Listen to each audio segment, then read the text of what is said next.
Alors je quitte la salle d'audience. J'ai pu assister à une scène relativement amusante. Dans la salle d'audience, on n'a pas le droit d'avoir des téléphones allumés, on ne peut pas avoir des ordinateurs, on n'a pas le droit de communiquer avec l'extérieur. Et un policier s'est approché de M. Azalbert, que vous connaissez, de François. Voilà, du coup on regardait, on ne savait pas ce qui se passait. La présidente a fini par dire « Écoutez, qu'est-ce qui se passe? Dites-nous s'il y a un problème ». Et on a appris que M. Azalbert ne voulait pas donner sa carte de presse au journaliste, qu'il avait demandé au policier, qui lui demandait pour lui laisser le droit d'utiliser ses appareils. Donc déjà qu'il avait commencé par s'asseoir du côté de la partie civile alors qu'il n'était pas censé le faire, mais il disait « je m'assieds où je veux », etc. Et donc là, il a refusé de donner sa carte de presse. Il a demandé à la présidente de s'exprimer et elle lui a dit « Non, mais c'est pas le lieu, j'ai été extrêmement clair, je n'ai pas à vous entendre, monsieur. » Le dispositif disait un journaliste, là, vous donnez au policier la carte qu'il vous demande et vous serez autorisé à travailler dans la salle d'audience, mais si vous ne fournissez pas ça, alors vous serez comme tout le monde et vous obéissez. Là, vous quittez la salle. Il a voulu se plaindre encore et encore, et donc il a fini par être escorté dehors par un policier. Et quand il est revenu, il écrivait sur un bloc-notes, donc il n'a pas dû montrer sa carte de presse. J'ignore s'il a une carte de presse, peut-être qu'il y en a une, hein. Mais de toute évidence, il s'est cru un petit peu au-dessus du fonctionnement normal. M. Azalbert n'est pas contraint par les mêmes contingences que nous-mêmes musulmans, donc il n'avait pas envie de faire ça. Alors ça augure peut-être de la manière dont il va se comporter dans la suite et la manière dont le tribunal sera obligé de le rappeler à l'ordre. Malheureusement, je ne pourrais pas assister à l'audience. Je trouve que la présidente a été extrêmement claire. D'ailleurs, elle a rappelé à l'ordre la salle qui s'est mis un peu à rigoler quand on entend que M. Azalbert refuse de montrer sa carte de presse. Et surtout, parce que le clou est là, le policier est allé le voir parce que quelqu'un l'a averti que M. Azalbert était en train de diffuser en direct ce qui passait en cours d'audience. Alors j'ignore si c'était de la vidéo, peut-être qu'au moment où je diffuse cette vidéo, on aura l'info, ou si c'était juste du live tweet. En tout cas, il s'est fait pincer, quoi. Et je trouve que c'est assez parlant, en fait, sur l'ambiance générale. Alors j'ai croisé M. Bernayas, j'ai croisé M. Perron, Mme Vonner n'était pas là, et je vais me tenir au courant du déroulé de l'audience, qui aura lieu là dans les prochaines heures. Et donc au moment où vous avez cette vidéo, on en sait plus. Évidemment, le verdict, c'est pas pour aujourd'hui, hein. Je vous donnerai les infos. Et on va suivre l'affaire parce que c'est important de suivre cette affaire. Et moi, je m'en vais à Toulouse puisqu'on m'attend. J'ai un train et je ne veux pas le rater. Donc je quitte le tribunal de Paris sans savoir ce qui se passe. Mais au moins, j'aurai assisté à cette scène qui est assez amusante. Et c'est pas un cirque ici, on n'est pas censé venir là pour s'amuser, mais on s'attend toujours un petit peu avec ce type de personnage à avoir des scènes particulières. Voilà, ça n'a pas loupé. Voilà, je suis sorti du tribunal désormais et je vous tiens au courant de la suite. Et enfin, posé dans ma chambre d'hôtel, je peux vous faire le compte-rendu de ce que j'ai raté, puisque sont restés dans la salle d'audience Alexandre, le président de l'Astec, que je remercie, qui a fait un petit compte-rendu. Et puis, on a également Perla Msika de Conspiracy Watch, qui a fait un live tweet. Elle avait le droit, parce qu'elle était... elle est journaliste, elle a sa carte de presse, donc elle pouvait travailler sur place. Alors, reprenons là où on s'était arrêté. Moi, j'ai dû quitter la salle avant que les juges traitent vraiment l'affaire. Après une première altercation avec M. Azalbert, qui a été amené dehors parce que... voilà. Il y a eu un deuxième problème, il y a eu une deuxième suspension pendant l'audience où ils ont reparlé du comportement de M. Azalbert et du fait que, il peut donner son téléphone à un journaliste qui a une carte de presse et qui peut faire un live tweet pour François s'il veut, mais il ne faut pas qu'il soit assis l'un à côté de l'autre, parce qu'il y a un manque de respect. Voilà, donc un peu comme un mauvais écolier. D'ailleurs, vous irez voir, le compte de François sur Twitter, sur X, avait commencé à faire un live tweet. Et puis, bizarrement, ils se sont arrêtés au moment où les prévenus ont commencé à prendre la parole. Et je peux vous dire pourquoi, et c'est un secret, c'est parce qu'ils ont été extrêmement mauvais. Ils ont tous été extrêmement mauvais. Comment ça s'est passé? Karine Lacombe, infectiologue, qui a lutté contre la désinformation autour du Covid, intente un procès à Pierre Barnerias, qui est un réalisateur, un ex-journaliste, notamment du documentaire Hold Up. Il a également fait d'autres documentaires sur les miracles, machin. C'est quelqu'un qui croit à ce genre de choses. Elle porte plainte contre Christian Perron, infectiologue, à la retraite maintenant, qui intervient dans le film, parce que tout le contexte de l'affaire, c'est le film Hold Up. C'est le réalisateur qui est responsable de ce qu'il montre, et c'est les gens qui prennent la parole dedans. Donc on a Perron, et on a Martine Vonner, psychiatre et ancienne députée, complotiste également, qui parle dans ce documentaire. Elle n'était pas présente à l'audience, mais on avait Barnerias, on avait Perron, et on avait Madame Vonner, et on avait l'avocat de Madame Vonner, qui est Monsieur Brouza, que vous avez peut-être déjà vu. C'est une belle grosse tête de vainqueur, cet homme-là. Donc, elle porte plainte pour diffamation, parce que dans le documentaire Hold Up, on l'accuse d'avoir des conflits d'intérêts avec le laboratoire de fabricant de Remdesivir, qui est un antiviral qui a été testé, fut un temps, contre le Covid-19, et qui, pendant quelques semaines, quelques mois, était un candidat de traitement qui n'a pas fait ses preuves, du coup qu'on a abandonné. Et vous voyez, il y a d'autres traitements qu'on a testés en qui on a pu croire, comme la chloroquine, et puis finalement on a des preuves que non, ça ne marche pas. Et bien pour le Remdesivir, on n'a pas fait de drame. Quand on a vu que les résultats montraient que ça ne marchait pas, on est passé à autre chose. C'est comme ça qu'il faut réagir. Karine Lacombe aurait promu le Remdesivir contre hydroxychloroquine, et elle aurait eu de l'argent pour ça, pour contredire ce brave professeur Raoult et l'IHU, etc. Et elle serait impliquée implicitement dans le documentaire avec des atrocités comme la mort de milliers de patients en EHPAD qu'on aurait aidé à mourir un grand coup de Rivotril, et également un complot dans ce film qui chercherait à diviser la population mondiale par deux grâce à ce virus ou au vaccin. Voilà. Rappelez-vous que Hold Up, c'était quand même velu gratiné, que si Hold Up, ce qu'il y a dedans, c'était vrai, alors oui, ce serait grave, et oui, il y a des gens ça mériterait un Nuremberg 2.0, puisque c'était un projet pour exterminer la population. Et après avoir dénoncé un projet où on veut exterminer la population, Barnerias, il est retourné faire des films sur les miracles. Le niveau d'implication du mec, je trouve que c'est moyen. Donc on a eu à la barre M. Barnerias, M. Christian Perron, Karine Lacombe, et puis 3 témoins, cités par la partie civile. Frédéric Adnet, chef du service SAMU de Seine-Saint-Denis, Xavier Lescure, infectiologue et ancien conseiller en charge de la lutte contre le Covid-19, et Rudi Reinstadt, journaliste et fondateur de Conspiracy Watch. Et donc je vais vous lire des notes prises par Alexandre et des extraits de live tweet de Perla Msika de Conspiracy Watch. Donc voilà ce que nous dit Perla. Frédéric Adnet, professeur de médecine d'urgence, est appelé à la barre comme témoin de la partie civile. Il était directeur du SAMU de la Seine-Saint-Denis au moment du Covid.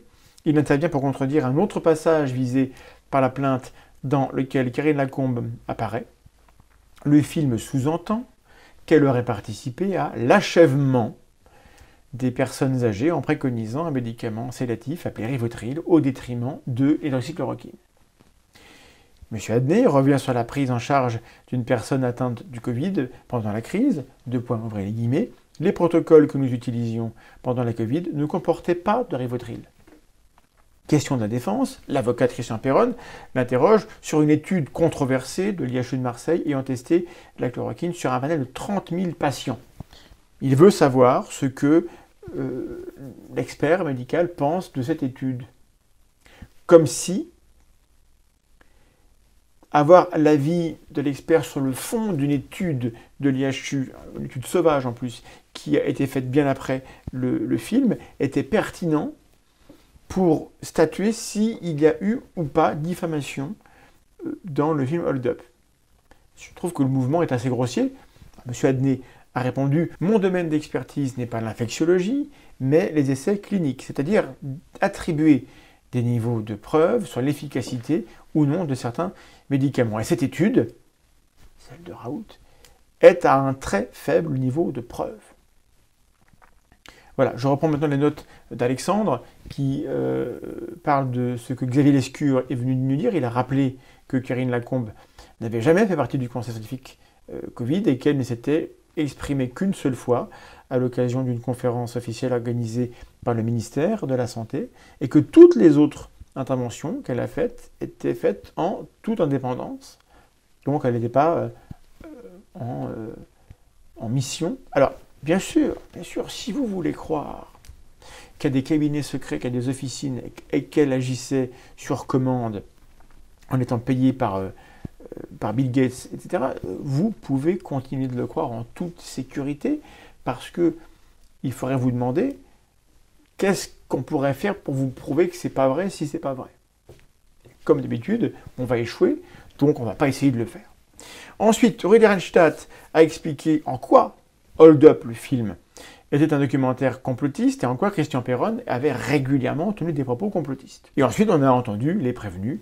Alors, Pierre Barnarias a eu beaucoup de mal à répondre aux questions. Il accuse beaucoup les gens. Et là, on lui a demandé, ok, bon, vous accusez Madame Karine Lacombe d'avoir touché 200 000 euros des laboratoires.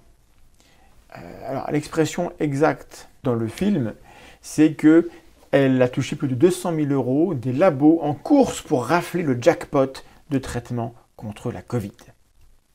Donc elle est clairement, en service commandé pour que le gouvernement décide de choisir le remdesivir comme traitement. C'est l'accusation.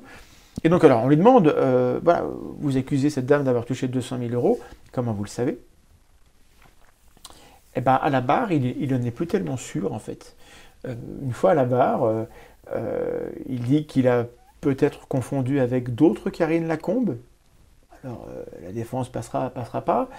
Il dit qu'il ne s'est pas trop donné la source. Alors, il dit que dans Santé et Transparence, il y a des chiffres et il fournit une feuille où il y a marqué 200 000, mais on n'a pas le détail de comment il est arrivé à ce calcul-là. Il ne fournit pas ses sources. Journalisme sur 20.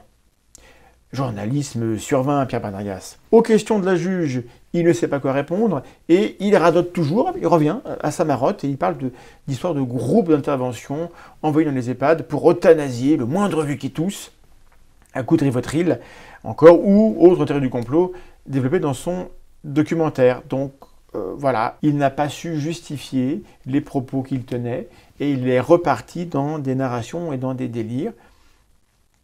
Et j'ai raté ça. Voilà. Alors, la session a été longue, hein. Ça a commencé à 13h46 et ça a fini à plus de 20h. Hein. Donc, c'était long et pénible.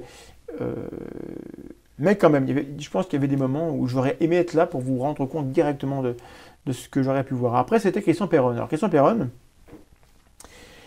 il a l'air de plus en plus diminuer, cet homme. Donc, je me demande s'il n'y a pas des gens autour de lui qui profitent du fait que cet homme soit diminué. Je ne sais pas. En tout cas, je suis relativement inquiet. Mais lui, son niveau en question reste totalement nul. Alors, les notes d'Alexandre précisent que quand la juge lui parle, il avait constamment son avocat qui lui parlait à l'oreille. Et on a eu beaucoup de mal à le faire répondre aux questions.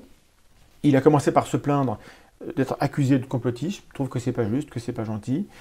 Il dit qu'il n'a pas visé Karine Lacombe du tout, et que l'association de ses propos complotistes, qu'il confirme avoir tenus, c'était filmé, hein, à l'image de Karine Lacombe, n'est liée qu'à des effets de montage. Voilà, c'est l'effet... c'est pas sa faute, c'est juste... il dit les choses, et puis en gros, il a chargé Barnarias.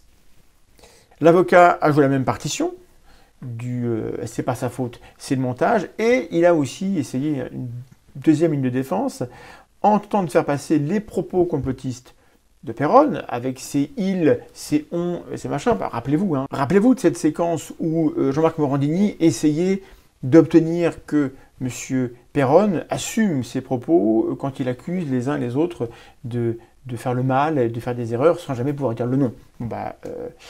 C'était guère mieux, je suppose, aujourd'hui au tribunal. L'avocat a essayé de faire passer tous ces propos-là comme l'expression d'une simple querelle d'experts. Vous verrez, au moment de la plaidoirie, il est revenu là-dessus. Après, Karine Lacombe est venue s'exprimer. Je reprends le live tweet de Perla.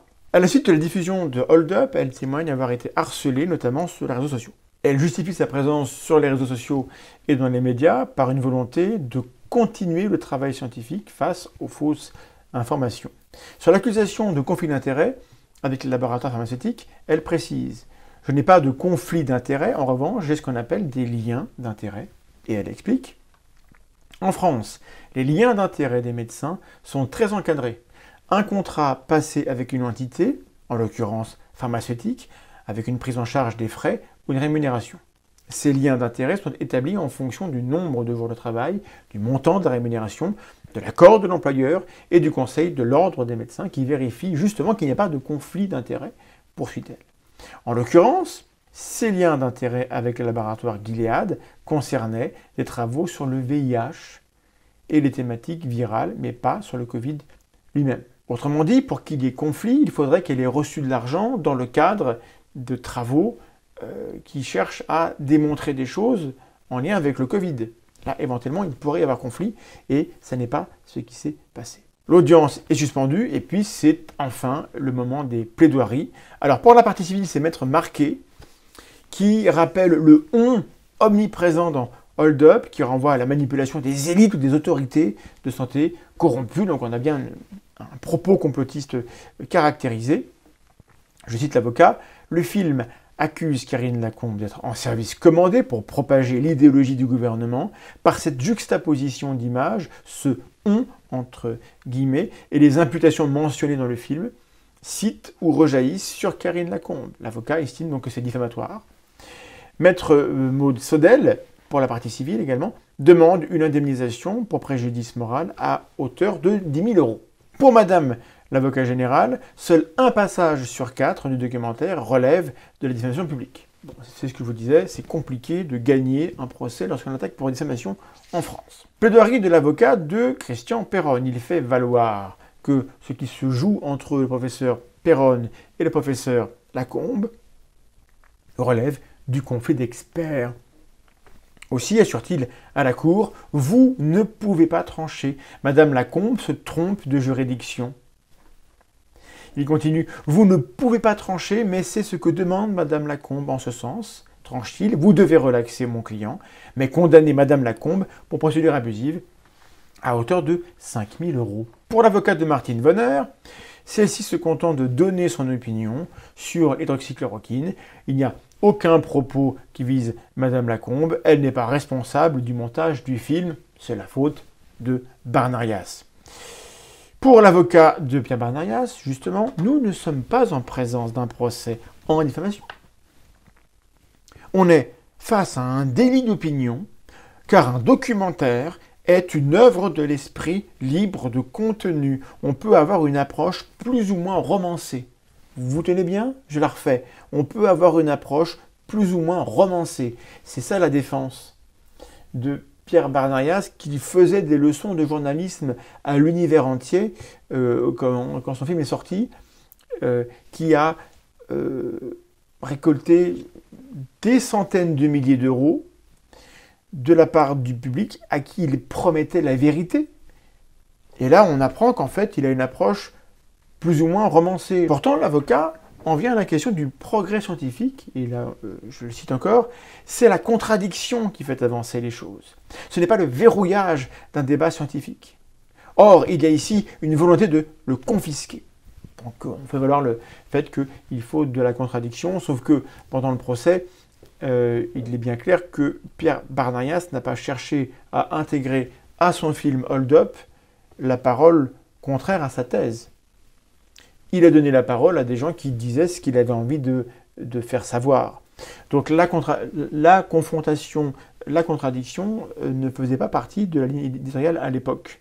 Pour un peu, il plaiderait la licence poétique et le droit de rêver à haute voix. Journaliste sur 20, Pierre Barnarias. Le délibéré est promis pour le 31 avril, à ce que j'ai cru comprendre. Rappelons-nous que ce qu'on demande à la justice dans un cas comme celui-ci, c'est d'appliquer le droit. C'est pas de dire qui sont les gentils et qui sont les méchants. Ni forcément enfin ni même du tout, qui a tort ou qui a raison. C'est-à-dire que le procès que Karine Lacombe intente à ces gens pour diffamation, c'est pas le procès de la chloroquine, c'est pas le procès des confinements, c'est une question de droit qui va être tranchée. Donc, je vous préviens, on va entendre d'un côté comme de l'autre des propos qui débordent du cadre réel du procès. Ne faisons pas l'erreur de notre côté de croire que s'il y a condamnation, ça veut dire que la justice prouve que ces gens ont tort. Non, cette condamnation, ça prouve que la justice estime qu'ils ont abusé de leur droit à la parole quand elle peut porter préjudice à l'honneur ou à la réputation de quelqu'un d'autre. Et c'est tout. Et si jamais aucun n'est condamné, ça ne prouve pas que Hold Up avait raison, que le contenu est inattaquable et que ces gens ne sont pas des complotistes. Je le dis parce que je m'attends à ce que ce ne soit pas clair et qu'on ait des manières d'instrumentaliser les choses. Et puis une fois que le délibéré aura été fait, comportons-nous tous très bien, le mieux possible, parce que la leçon que on devrait retenir d'une pareille affaire, c'est que, on s'est fait la remarque avec Pauline, que je salue, qui était à côté de moi, c'est que on était dans une salle en pleine semaine avec une trentaine de personnes qui se déplacent simplement parce que des hommes adultes éduqués, pour l'un ex-journaliste qui travaille pour le service public, un autre ex-chef de service d'un hôpital, un autre millionnaire, homme d'affaires, machin, et maintenant détenteur d'un blog complotiste, mais voilà, enfin, c'est pas des petites racailles qui ont souffert dans leur vie et qui causent des problèmes dans le voisinage et qui ont des débordements qu'on pourrait essayer de comprendre et qu'on pourrait les aider à arrêter d'avoir en leur tendant une main. On a des gens qui sont parfaitement intégrés et qui se comportent comme des merdes. On passe un temps fou, et la justice est déjà débordée, et on passe un temps fou à s'occuper de ça parce que des hommes adultes ne sont pas foutus de se retenir d'avoir des propos dégueulasses, alors qu'ils seront qualifiés ou pas de diffamation, ça on verra bien, mais j'ai le droit d'avoir un avis en dehors du fait que la justice tranche. Et ça, c'est quand même terrible, et ça, au minimum, et je sais que nous, on se comporte mieux, mais se comporter mieux, c'est pas encore suffisant, il faut se comporter bien. Donc, la leçon qu'on doit retenir, c'est ne donnons jamais l'occasion de rendre justifiable, recevable, une plainte en diffamation. Et éventuellement, quand on a un propos excessif, parce que sur le coup, il y a des choses qui nous révulsent et qui nous indignent, et on a le droit de le dire, et ben, après, éventuellement, on revient et on dit « Bon, désolé, ça, j'aurais pas dû le dire. » Ok. Mais là, on est au-delà de ça. C'est pas des gens qui ont eu des propos tenus sous l'impulsion d'une émotion intense. Quand on accuse quelqu'un avec un document à l'appui, après avoir fait des calculs, d'avoir touché 200 000 € des laboratoires qui veulent tirer le jackpot, c'est un propos parfaitement construit, écrit, raconté dans un micro, monté dans un documentaire. C'est pas du tout un propos qui est explicable par la colère. C'est un propos qui est délibéré et qu'il ne peut pas justifier lorsque on lui demande d'en être responsable. Bon, bah, ce type de comportement, c'est pas possible. On vaut tous mieux que ça, j'espère. Et s'il y a des conflits d'opinion d'un côté comme de l'autre, moi, j'ai aucun problème à ce que les gens qui trouvent que le confinement n'était pas une bonne idée s'expriment, argumentent et critiquent les décisions. Vous ne m'avez jamais vu défendre de décision politique dans cette affaire. On peut faire la part des choses de ce qui relève du scientifique et ce qui relève du politique, et de ce que j'ai pu voir, Madame Lacombe était sur une ligne où elle rappelait ce qu'on sait d'un point de vue scientifique sont les choses. Et bien cette parole-là, il faut la prendre telle qu'elle est. On peut ne pas être d'accord avec les interprétations sur les décisions qu'on va prendre sur la base de ces connaissances-là. C'est la politique. Mais là, ce qu'on a fait, c'est qu'on a attaqué la personne qui défend la science en voulant détruire sa réputation pour pouvoir défendre des points de vue qui étaient scientifiquement faux. Et ça, en démocratie, c'est dangereux. Parce que c'est pas ça la confrontation des opinions, ça c'est de la désinformation. Mais ça déborde le cadre de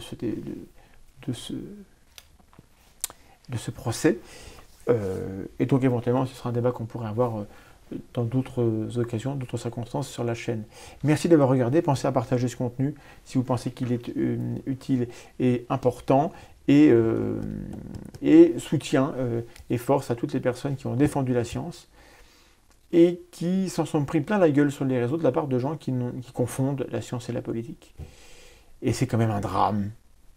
Mais je suis optimiste par contrat et je veux croire que cette confusion, on va réussir à la combattre et à l'atténuer. À bientôt, des bisous.